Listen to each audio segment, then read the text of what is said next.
Bonjour à tous. Après avoir été longuement violenté par Sucette, je me vois obligé de vous représenter un sapin en sucette. C'est pas dame, comme je vous l'ai probablement dit.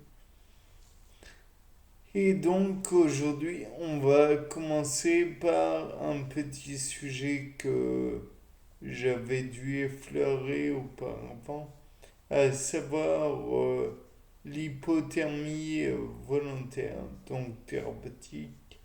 Et donc je me suis dit, si le sang est refroidi en extérieur,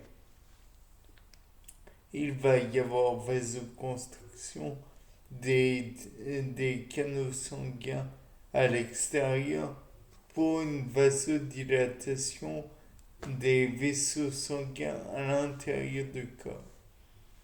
Donc de là, pas de problème. On voit tout de suite le genre de raisonnement.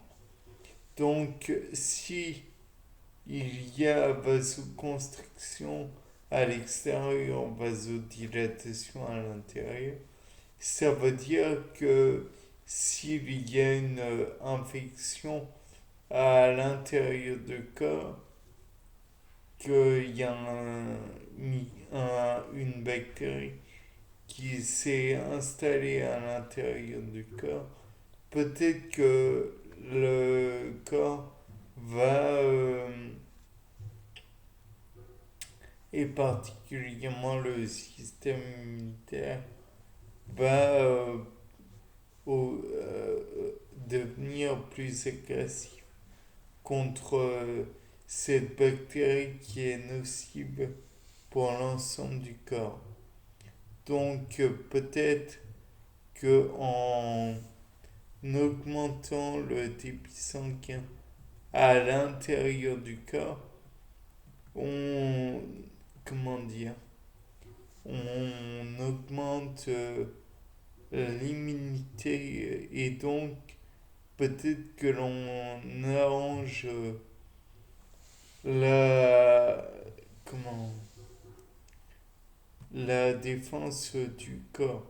Et donc, peut-être que, au contraire, quand on augmente la chaleur à l'extérieur du corps, en mettant une couette, par exemple, par-dessus, soit pour avoir bien chaud, si l'on reste à l'intérieur avec des vêtements bien chauds, on joue le jeu de du cas de la bactérie.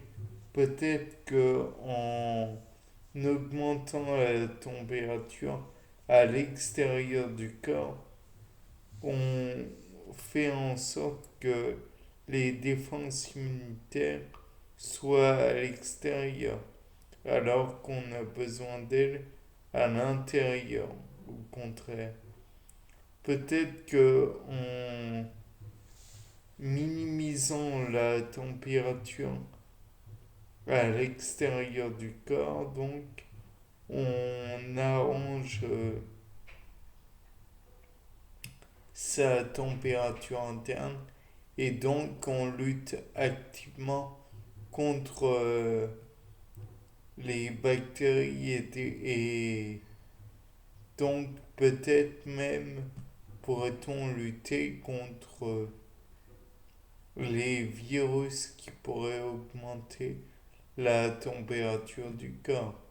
Par exemple, il est bien connu que si l'on a une grippe, c'est bien dommage, mais on peut avoir des, comment, des poussées de fièvre et cela parce que le corps essaye de lutter contre cet envahisseur viral. Mais il est bien connu que Si on augmente trop la température du corps, alors il est difficile pour les enzymes de faire leur action.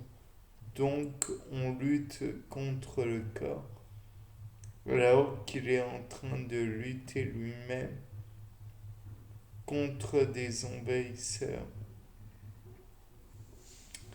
Bien, c'était Paul Dom pour vous présenter à nouveau un sapin en sucette.